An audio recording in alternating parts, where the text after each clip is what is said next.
Միացյալ Ազգերի կազմակերպության գլխավոր քարտուղարը վերջերս դիմելով աշխարհին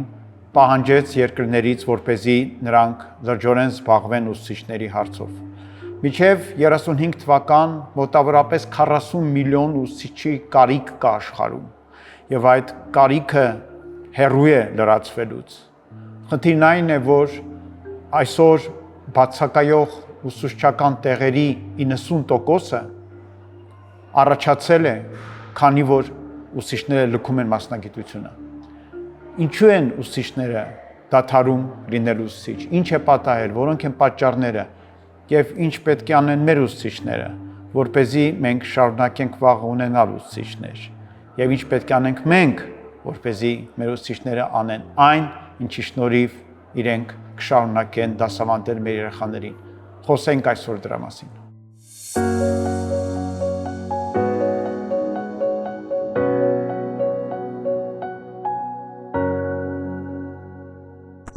Աշխարհը փոխվել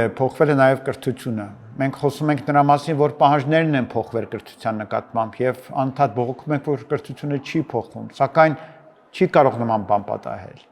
Այդ պահանջը, այդ կարիքը, որը թելադրվում է հասարակության կողմից, մտնում է նաև դպրոց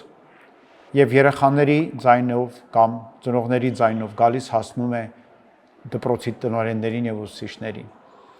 Եվ այդ ձայները այնքան էլ հաճելի չեն հնչում ուսուցիչների համար։ Ուսանողները դարձել են ավելի պահանջող եւ ավելի կշռադատող։ Իրենք քննարկում են եւ քննում են եւ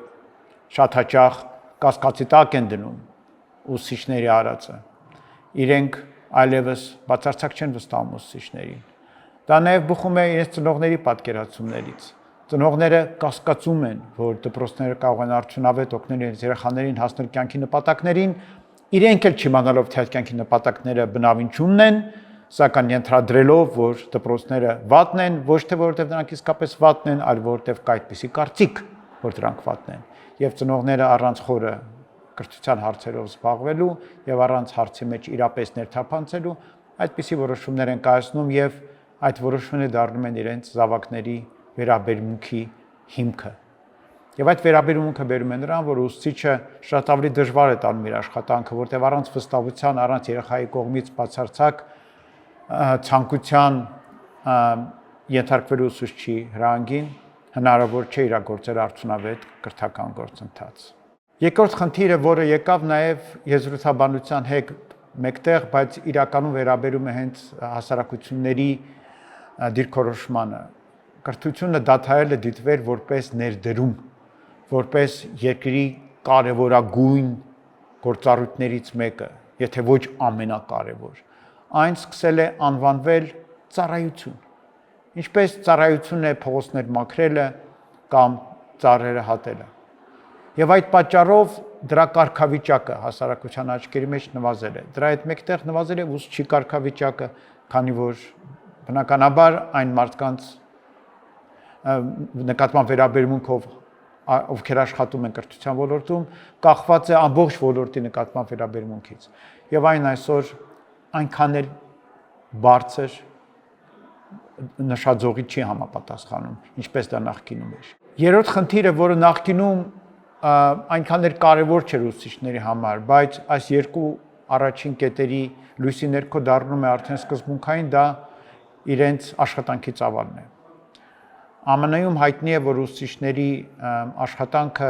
ամենածանրաբեռնվածներից մեկն է, եթե ոչ ամենածանրաբեռնվածը։ Այլ երկրներում նման տվյալներ չկան, բայց այդ թվերը բավականին մոտ են իրականության։ Եթե մենք խոսում ենք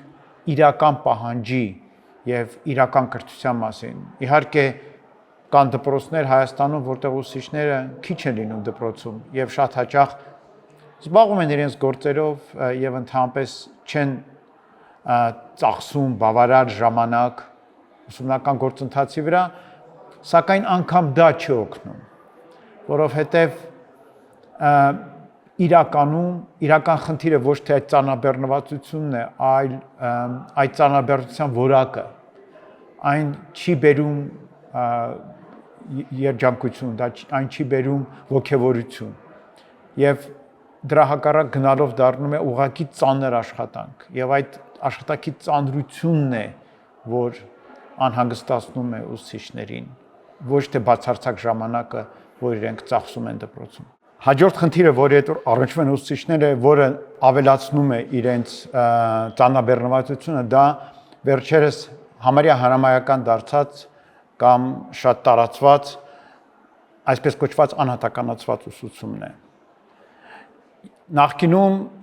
ուսուցիչները եւ կրթության կառավարիչները ունենալով որոշակի առաջնահերթություններ սահմանում էին իրենց պլանը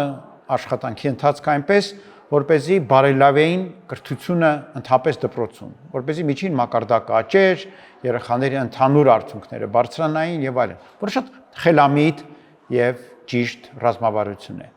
Սակայն վերջի ժամանակներում իրավիճակը փոխվել է։ Ամեն ծնող, ով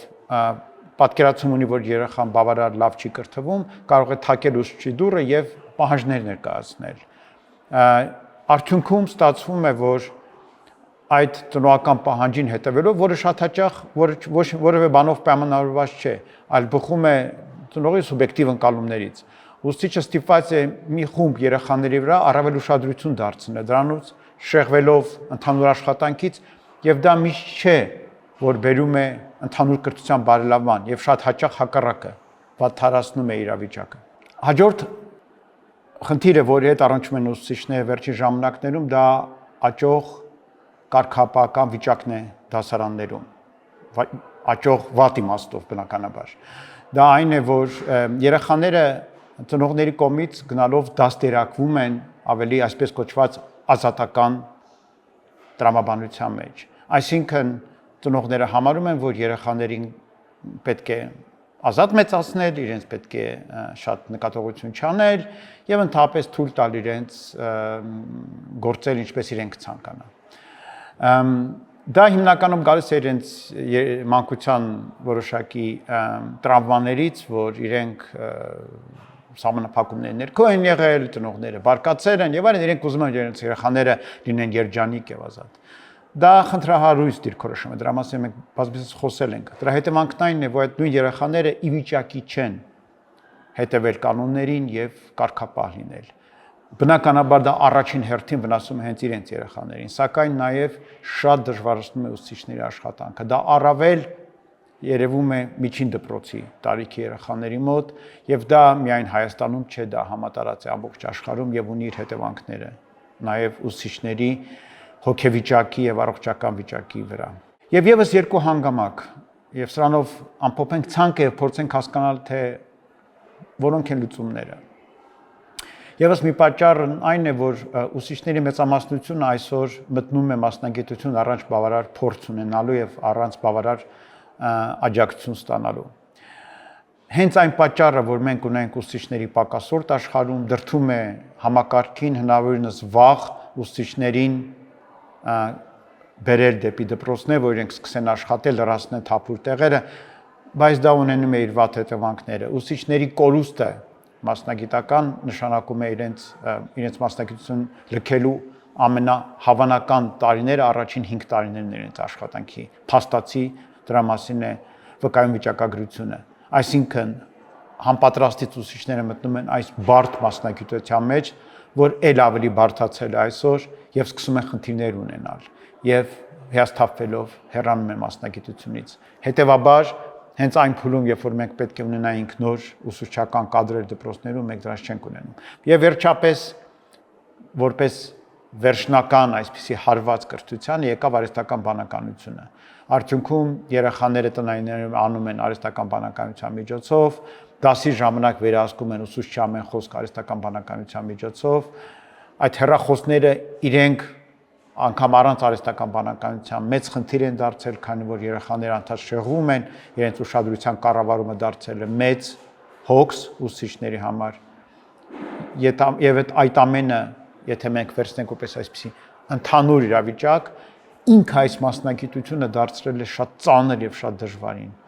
Անցել են ժամանակները, երբ որ ուսուցիչը թեթևությամբ ընկնում էր դասարան,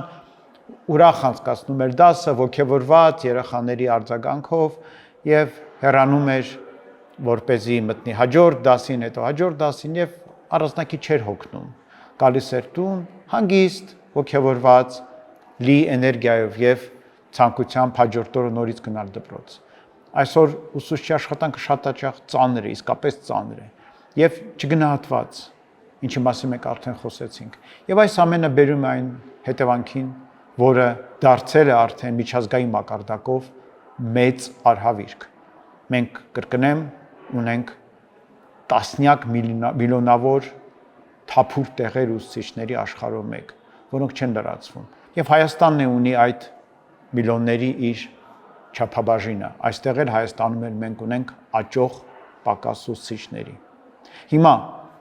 ինչ անել։ Ես բազմիցս խոսել եմ նրա մասին, թե ինչ անել։ Տարբեր առաջարկներ եմ արել, բայց դրանից առանձնակի ոչինչ չի փոխվում։ Ես հիմա նորից կարող եմ կոչեր հղել հասարակությանը, դրանք դժվար թե օգնեն։ Միայն այն ծնողներին,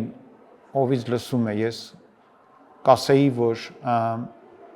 ուշադիր եղեք ուսուցիչների նկատմամբ, զգուշ եղեք։ Եթե դուք այսօր մի բան պնդեք կամ պահանջեք ուսուցչից, վաղը կարող է իրեն այլևս չտեսնեք դպրոցում եւ ձեր երեխան մնա առանց առարկայի ուսուցչի, կամ նրա փոխարեն գա ավելի քիչ փորձառու եւ ձեր երեխան չճանաչող մի մարդ, որից հաստատ երեխան ավելի մեծ օգուտ չի քաղի, անկամ գոնե հնարավոր է, որ ավելի մեծ օգուտ չքաղի։ Այնպես որ ուղղակի դիմում եմ բոլորին, ուշադիր եղեք ուսուցիչների նկատմամբ, զգուշ եղեք նրանց հետ։ Ինչ վերաբերում է ուսուցիչներին, կա 3 հանգամանք, որ ձեզ պետք է շարունակեն պահեն մասնագիտության մեջ։ Առաջինն այն է, որ ուսուցչական մասնագիտությունը եզակին է աշխարհում մարդկանց վրա ազդեցության հնարավորություն ունենալու տեսակետից։ Չկա այլ մասնագիտություն, որտեղ մարդը կարող է այդքան մեծ ազդեցություն ունենալ այդքան շատ մարդկանց ճակատագրերի վրա, շատ անմիջականորեն։ Եվ ուսուցչին թույլ է տրված անել դա, եւ կա վստահություն, անկախ այն ամենից, ինչ որ ես ասացի, ուսուցչի նկատմամբ եւ որպեսզի նա կարողանա դա անել։ Երկրորդ բանը, ինչի մասին ես կուզենայի խոսել, դա այն է, որ ուսուցիչը ունի հնարավորություն ոչ միայն կարճաժամկետ հաճույք ստանալ իր մասնագիտությունից, որը, ինչպես ես նոր ասացի, միշտ չէ, որ այդպես է այսօր, բայց նաև երկարաժամկետ։ Դարձյալ շատ քիչ մասնագիտություններ կան, որտեղ դուք մի բան եք ստեղծում եւ հետո երկար ժամանակ այդ ստեղծածը իմաստ ունի։ IT ոլորտում մարդիկ ստեղծում են ծրագրեր եւ ընդհանրապես մի քանի տարի հետո այդ ծրագրերը այլևս ոչ ոքի պետք չեն։ Տեխնոլոգիական այլ ոլորտներում նույն բանն է, ամեն ինչ արագ հնանում է, բայց ուսուցչական աշխատանքը հետք է թողնում ոչ միայն այն սերնդի վրա, որը դպրոցից գնում է կյանք, այլ նաև հաջորդ սերունդների վրա, միջնորդված։ Այնպես որ այդ առումով այն շատ կարևոր երկարաժամկետ ազդեցություն ունի, որը նաև բերում է այդ երկարաժամկետ հետադարձ գոհունակության, որը ունենում է ուսուցիչի աշխատանքից։ Եվ երրորդը, հենց այն դժվարությունների պատճառով, որոնք ես թվեցի, ուսուցչությունը մարդուն բարեփոխող մասնագիտություն, այն եզակի մասնագիտություններից է, որը որ դու զբաղվում ես, դու ամեն օր եւ ամեն տարի ավելի լավ մարդ ես դառնում, եթե ազնիվ ես քո գործի մեջ եւ լավ ես անում քո գործը։ Եվ դա միգուցե ամենակարևոր պատճառն է, ինչով պետք է շարունակել մնալ այս աշխատանքի մեջ, որովհետեւ 10 տարի հետո, 20 տարի հետո դուք շատ գոհ եք լինելու, որ դուք շարունակում եք լինել ուսուցիչ։